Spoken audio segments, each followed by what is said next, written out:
баарыңызды жаңа жылмен құттықтаймын. Мынадай жағдайда сіздердің еңбектеріңіз ерекше.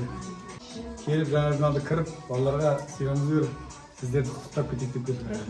Жаңа жылда мындағы сіздеріңіз жұмыстары сәттілік. Полиция департаменті әр уақытта көрмеген тигізеді. Көмектесу ол біздің міндетіміз. Біздің елдің қаракөл балаларына барлық біздің міндетіміз. Жылтек жақсылығына келсін. Рахмет, Аян Сабитович.